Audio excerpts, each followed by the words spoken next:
দিল্লির আবগারি নীতি কেলেঙ্কারিতে এবার বিজেপির দিকে অভিযোগের আঙুল। বিজেপির সর্বভারতীয় সভাপতি জেপি নাড্ডার গ্রেপ্তারির দাবি তুলল আম আদমি পার্টি। দুর্নীতিতে অন্যতম অভিযুক্ত পি শরৎচন্দ্র রেড্ডির সংস্থা থেকে নির্বাচনী বন্ডের মাধ্যমে টাকা নেওয়ার অভিযোগ বিজেপির বিরুদ্ধে। এই শরৎচন্দ্র রেড্ডি পরবর্তীকালে রাজসাক্ষী হয়েছেন এবং সেই অভিযোগ আজ যে করা হয়েছে জেপি নাড্ডার বিরুদ্ধে, বিজেপির বিরুদ্ধে, যে প্রায় ৫৫ কোটি টাকারও বেশি নেওয়া হয়েছে। গতকালই আমরা সেই তথ্য কলকাতা টিভির দর্শকদের সামনে তুলে ধরেছিলাম। আজকে আম আদমি পার্টির পক্ষ থেকে সেই বিষয়টি নিয়ে সরাসরি বিজেপি সভাপতি জেপি নাড্ডার দিকে আঙুল তোলা হয়েছে। এই শরৎচন্দ্র রেড্ডির যে সংস্থা রয়েছে সেই সংস্থার মাধ্যমেই প্রায় ৫৫ কোটি টাকা প্রাথমিকভাবে দেওয়া হয়েছিল ভারতীয় জনতা পার্টিকে নির্বাচনী বন্ডের মাধ্যমে।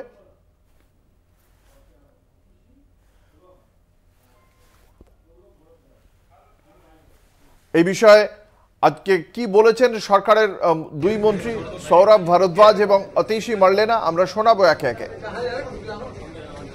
कब कहा गया कि ऑरबिंदो फार्मेसी और उसके डायरेक्टर मनी लॉन्ड्रिंग कर रहे हैं? मनी लॉन्ड्रिंग कर रहे हैं का मतलब तो भ्रष्टाचार कर रहे हैं।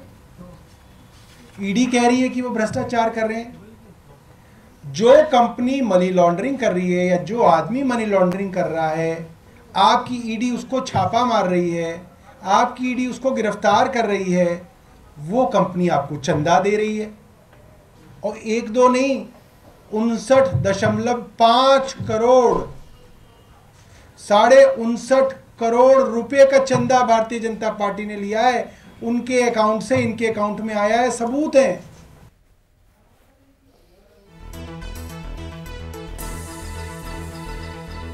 नरेंद्र मोदी जी को चैलेंज कर रही हूं।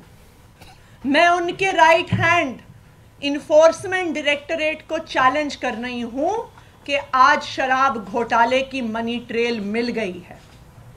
सारा पैसा भारतीय जनता पार्टी के बैंक अकाउंट में गया है। तो enforcement directorate Bharatiya Janata party को आरोपी बनाए और enforcement directorate Bharatiya Janata party के राष्ट्रीय अध्यक्ष जेपी नड्डा को गिरफ्तार करे, क्योंकि अब पहली बार एक्साइज पॉलिसी के मामले में आधिकारिक मनी ट्रेल सामने आ गया है और ये मनी ट्रेल सीधा शराब के कारोबारियों से भारतीय जनता पार्टी के बैंक अकाउंट में गया है। আমাদের সঙ্গে রয়েছেন আমাদের পলিটিক্যাল এডিটর আশিস চট্টোপাধ্যায়। আশিসদা, যেটা আপনার কাছে প্রথমে জানতে চাইবো, এই যে আম আদমি পার্টির পক্ষ থেকে অভিযোগ করা হচ্ছে তাদের প্রধান যে কার্যালয় রয়েছে নয়াদিল্লির প্রাণকেন্দ্রে আইটিওতে অবস্থিত আম আদমি পার্টির প্রধান কার্যালয়, তাকে সম্পূর্ণভাবে সিল করে দেওয়া হয়েছে।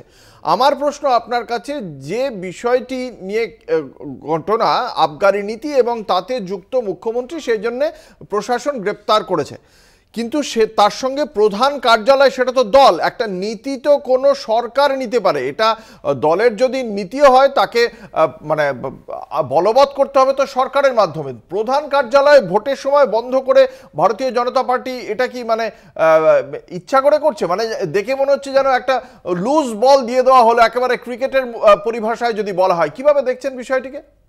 দেখুন অঙ্কুর, এটার থেকে আরও স্পষ্ট হচ্ছে যেটা আমরা গতকাল পরশু কথা বলছিলাম, সেটা আরও স্পষ্ট হচ্ছে যে এটা কোনো একটা দুর্নীতি দমনের উদ্যোগ নয়, বরং এটা হচ্ছে নির্বাচনের মুখে দাঁড়িয়ে অন্যতম গুরুত্বপূর্ণ একটি দল, সেই দলকে পঙ্গু করে দেবার চেষ্টা।